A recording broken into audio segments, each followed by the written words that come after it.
গতকাল আপামর বাঙালিদের জন্য একটা খুশির দিন। নরেন্দ্র মোদীজি আমাদের বাংলা ভাষাকে ধ্রুপদী ভাষা হিসাবে স্বীকৃত করেছেন। তার জন্য নরেন্দ্র মোদীকে বাঙালি হিসাবে, বাঙালি নাগরিক হিসাবে, পশ্চিমবঙ্গের নাগরিক হিসাবে অনেক অনেক ধন্যবাদ। এটা আমাদের কাছে নরেন্দ্র মোদীর থেকে পাওয়া পুজোর গিফট। এবার তোমাদের আন্দোলনের ব্যাপারে বলি যে দেখো, আমরা কোনোদিনও কারোর, আমাদের আন্দোলনগুলো দেখবে আমরা কোনোদিনও কারোর ডিস্টার্ব করে আন্দোলন করি না। যখনই পুলিশ পারমিশন না দেয় আমরা হাইকোর্টের থেকে পারমিশন নিয়ে, হাইকোর্ট যদি বলে 500 জন, 200 জন, 400 জন, তাদেরকে নিয়ে আমরা মিটিং মিছিল করি। তো সুতরাং আফটার অল ডাক্তাররা তো শপথ গ্রহণ করে মানুষের চিকিৎসার জন্য। তাদের চিকিৎসার ব্যাপারটা যদি ব্যাঘাত না ঘটে, যদি সবটাই সিনিয়র ডক্টররা সাপোর্ট দিতে পারেন তাহলে ঠিক আছে। আর যদি না হয়, যদি চিকিৎসার ব্যবস্থা ব্যাহত হয়, তাহলে ওনাদের ভেবে দেখা উচিত। ওনারা আন্দোলনও করুক, চিকিৎসাও চালাক, এরকম কোনো একটা পদ্ধতি যদি করতে পারে তাহলে মানুষের জন্য, ডাক্তারদের জন্য সবাই ভালো, সব কিছুই ভালো হবে আমার মনে হয়। এবং আরেকটা জিনিস যে ডাক্তারদের কিন্তু প্রত্যেকটা দাবি ন্যায্য। তো আমরা তো প্রথম দিন থেকে বলেছি যে ওনারা কেন প্রথমে মেনে নিলেন। আমরা দেখুন, আমরা তো আজকে থেকে না, সেই 2014 পর থেকে আমরা লড়াই করছি। তার আগেও লড়াই হয়েছে, 2014 পর থেকে, নরেন্দ্র মোদী আসার পর থেকে লড়াইটা আরও তীব্রতর হয়েছে। তো আমরা দেখেছি যে আমরা এই মমতা ব্যানার্জিকে চিনি, আমরা শাসককে খুব ভালো করে চিনি। উনি এক কথা বলেন আর এক কথা করেন, যেটা সেম ডাক্তারদের সাথেও করেছেন। তখন আমরা বলেছিলাম যে উনি দ্বিচারিতা করবেন, সেম জিনিসটা আজকে ডাক্তাররাও সেই জিনিসটা বলছে, আমাদের কথাটাই বলছে। তো সুতরাং আমরা তাই বলছি যে আমাদের ওনাদের আন্দোলনের প্রতি সহমর্মিতা আছে।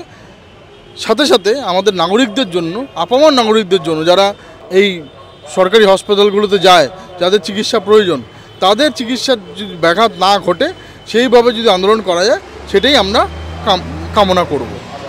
এবং সেখানে আমরা শাসক দলকে বলতে শুনি যে উন্নয়ন দরজায় দাঁড়িয়ে আছে ভোটের আগে। এমন উন্নয়ন দরজায় দাঁড়িয়ে থাকলো যে একটা নবম শ্রেণীর ছাত্রের মৃত্যু হয়ে গেল, এবং সেখানে কিন্তু তৃণমূল কাউন্সিলরকে এখনো খুঁজে পাওয়া যাচ্ছে না। না না, মুশকিলটা তুমি দেখেছো তো, ওই তৃণমূলের গুন্ডা বাহিনীকে এসে মানুষের হাত থেকে বাঁচার জন্য বলতে হচ্ছে বিজেপি, আমি বিজেপি করি, আমি বিজেপি করি, আমি বিজেপি করি।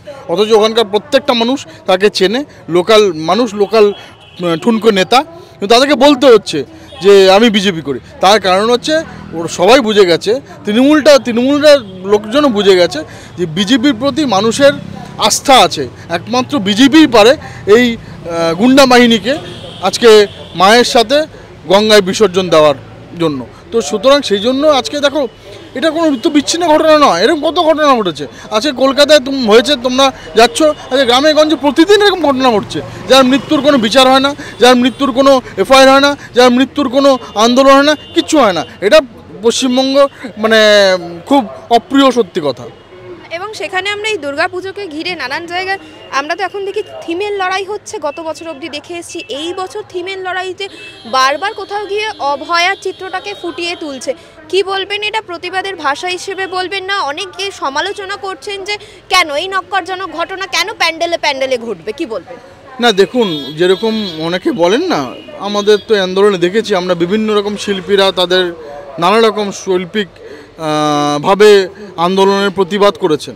তো যারা প্যান্ডেল করছেন তারাও তো থিম মানেই তো হচ্ছে শৈল্পিক ভাবনা, তো সেই আর্টিস্টিক ভাবনায় তারা তাদের প্রতিবাদ জানাচ্ছে। তাদের তো আমার মতে তাদের কোনো ক্ষতি নেই, কিন্তু পুজোটা সনাতনী মতে, হিন্দু মতে পুজোটা করতে হবে, পুজোটা পুজোর মতো হতে হবে, পুজোটা ঠিক সময় অঞ্জলি দিতে হবে, ঠিক সময় সন্ধি পূজা দিতে হয়, যেমন আমাদের সময় বাধা আছে পঞ্জিকাতে, সেটা মেনে পুজো হবে, পুজোটা সনাতনী মতো হবে। এবং মায়ের কাছে প্রার্থনা হবে, অসুররূপী দানবগুলো, অসুররূপী যে সমাজের দানবগুলো, সেগুলো মায়ের কাছে প্রার্থনা, মায়ের কাছে পুজো হিসাবে, যেমন মা অসুর বধ করছে, সেই শক্তিটা যেন প্রত্যেকটা আমাদের মধ্যে সে প্রতিবাহিত হয় মায়ের পুজোর মাধ্যমে, যে আমরা যেন সমাজের অসুরগুলোকে আমরা বধ করতে পারি। এবং যে যার মতো থিম করছে, যে যার মতো থিমের প্যানেল বানাচ্ছে, তার রুচি, এবং সবটাই রুচিসম্মত হওয়া উচিত, এটা আমার ধারণা। এবং যে যার করছে সেটা তার ব্যক্তিগত স্বাধীনতা। এবং এবং সেখানে জুনিয়র ডক্টররা বলছে যে আমরা কিন্তু অনশনে যেতে পারি, সরকারকে একটা সময় বেঁধে দেবো আমাদের দাবি মেনে নেওয়ার জন্য। এই যে অনশন শব্দটা শুনলেই মুখ্যমন্ত্রী যখন বিরোধী দলনেত্রী ছিলেন উনিও অনশন করেছিলেন, তাহলে জুনিয়র ডক্টররা কোথাও গিয়ে কি ওনার থেকে অনুপ্রাণিত হয়ে শিপালটা ওনাকেই বলছে? হ্যাঁ, তার আগে তোমাকে বলি, তুমি যে আর্টিস্টিক ব্যাপারটা বললে, তুমি ধরো অভয়ের একটা মূর্তি স্থাপন করেছে, অনেকের এটা পছন্দ হয়নি, যে একটা চিৎকার করে একটা বিকৃত মুখ থেকে যাবে। সেটা আদৌ অভয়ের মা বাবা এটাকে নিয়ে কোনো কমেন্ট করেছে কিনা আমি জানি না, যে ওইটা ওনাদের সম্মতি আছে কিনা। তো আজকে অভয়া বলে ওনার মুখটা বসানো হচ্ছে, এটা মা বাবার থেকে সম্মতি নেওয়া উচিত ছিল যে কীরকম বসাবে না বসাবে। আমরাও এর আগেও তোমাকে বলেছি যে আমরা একটা গণেশ চতুর্থী পুজো করি, সেখানে আমরা একটা মুখ বসিয়েছিলাম, কিন্তু সেটা সবাই অ্যাপ্রিসিয়েট করেছিল। সেটা মুখটা ছিল না, অবয়ব ছিল, একটা ছোট্ট আর্টিস্টিক একটা ভিউ ছিল। তো সেই রকম একটা কিছু যদি করতে পারতো, এটা ডাক্তারদের মতামত, যারা এরকম বানিয়েছে তাদের শৈল্পিক ভাবনা। কিন্তু আমার মতে যে সেটা একবার ওনার মা বাবার থেকে পারমিশনটা উচিত ছিল, কারণ ওটা পার্মানেন্ট ওখানে বসেছে। তো এটা হলে ভালো হতো।